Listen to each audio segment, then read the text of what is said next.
as was mentioned, I'm a social worker. And you might be kind of curious to know why a social worker is up here on the stage tonight talking about climate change. So when I was doing my graduate degree at University of Calgary, one of my professors introduced me to the idea of environmental social work. And I found this idea really fascinating because until then, I had only considered climate change to be in the realm of science. But the more I thought about it, the more it made sense. Social workers help people navigate change, particularly when those changes aren't their choice. Through their professional training, social workers are equipped to promote empowerment and problem solving and collaboration. And social workers are really good at sitting with the grief and pain and discomfort that can come with the change process. So as my career progressed, I became more curious about change at macro levels, particularly organizational change. And that led me to do some more research. And not surprisingly, some of the same themes came up about what people need to navigate change successfully. As it turns out, relationships are really central to how people navigate change and how they adopt change and how they adapt to change.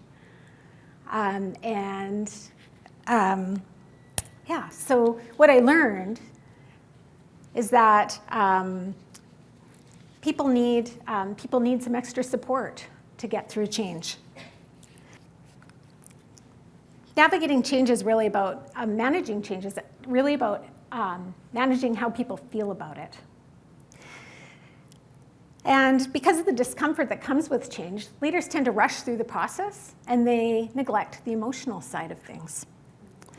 But leaders play a key role in how quickly people accept change and how they adapt. So the government can come up with all kinds of strategies to meet emissions targets and climate commitments.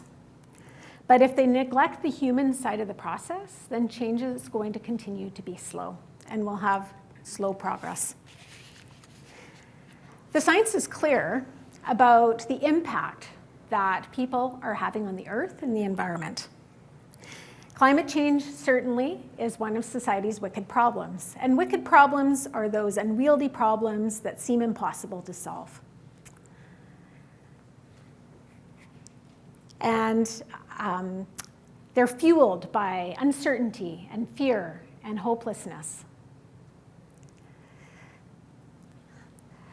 But, we're acutely aware of the consequences of not dealing with climate change, but we're failing to act quickly enough and in ways that make a meaningful difference.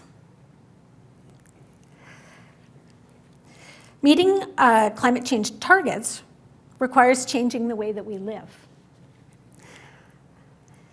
And we know that it means that we'll have to perhaps give up conveniences that we've been accustomed to, or making personal sacrifices. So, and this is collective action on a global scale. That's what's needed. So how do leaders get people to buy into that? Convincing people to shift, to make these shifts, requires a relational approach. In Western culture, we tend to think of managing large-scale change as a top-down process, where the leaders at the top make all the decisions and they tell the rest of us what to do to solve problems. But we know from research that this approach has poor outcomes. Of course, we need to continue to rely on science to guide our interventions, but we can't view the science as separate from our social systems. To commit to change, people need to believe that it's beneficial to them in some way. And it's up to leaders to craft a narrative or a vision that people feel that they can support. Fear can undermine people's commitment to change. With respect to climate change, people already have heightened anxiety about what it could mean to them. So this can come out behaviorally in all kinds of ways, including being combative or avoidant. And we know that people are hardwired to respond this way to situations that threaten their survival. Fears can include fear of losing our quality of life, fear of economic consequences, and also fear of not having enough support to transition to new technology and new ways of doing things. The bottom line is that leaders need to pay attention to the emotional side of change and the human side of what's needed to bring people through change if we're going to make any meaningful progress. And buy-in requires a relational approach. People are far more likely to participate in things that they've had a part of creating. So embedded in this concept of participation is the notion of empowerment. So empowerment means giving people opportunities to participate in decision-making that affects them. And empowerment gives people a sense of control. So when people are scared and they feel empowered to do something, empowerment helps to reduce that sense of resistance and anxiety that they might have. One way to empower people is to engage them in dialogue about what they're afraid about and to give them opportunities to ask questions. And here in our small corner of British Columbia, the Regional District of Central Kootenay is doing just that with some success. The RDCK has been holding open houses to talk about their climate action plan. And initial sessions were characterized by confrontation and polarization, and realizing this wasn't constructive. Public sessions were redesigned to include more learning about the plan and promote dialogue, one-on-one and small group discussions with the people who wrote it. So the tone notably shifted from confrontation to one of relaxed engagement. And this is just one example of how a relational approach can help promote more constructive dialogue about planning for climate change. Another way to engage people is to consult with them, to ask them about the challenges they might experience as a result of some of the changes that need to be made, and to seek their ideas about how to mitigate those challenges. So this approach is rooted in the idea of reciprocity, that we all have ideas to contribute and that the best solutions come from meaningful collaboration. And involving people in this way also promotes a shared ownership of the outcomes. Trust is another factor identified in the research literature as something that contributes to buy-in. And trust is, of course, a key component to healthy relationships. Not surprisingly, lack of trust in the person or people promoting a change is a source of resistance.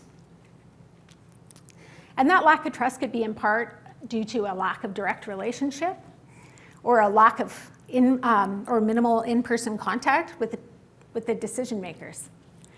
But there are things leaders can do to build people's trust, including giving accurate information, allowing some influence over, for people to have influence over how changes will happen, and also to demonstrate traits like consistency, openness, and fairness. The carbon tax is an example of where governments have failed to build trust with citizens. Our governments have done a poor job explaining how the tax contributes to climate change goals in ways that are clear, relevant, and relatable. And if this tax is going to continue, clearly it requires public support. But in order for people to support it, they have to have reasons to buy in. People need to know how changes like the carbon tax will affect them and what support they'll have to adjust. Our governments have given climate tax rebates, but they haven't clearly explained the purpose of the rebates or how they fit into the overall plan. So information about these types of changes need to be communicated repeatedly and in different ways. And the content of those messages needs to be adjusted for different audiences. And leaders have a really important role in explaining what changes are needed and why. So to quote another well-known social worker, Brené Brown, leaders must spend a reasonable amount of time tending to people's fears and feelings, or an unreasonable amount of time dealing with unproductive behavior. Climate action needs to incorporate the realms of both the head and the heart, and leaders are the bridge between what people must do and how they feel about it. Thank you.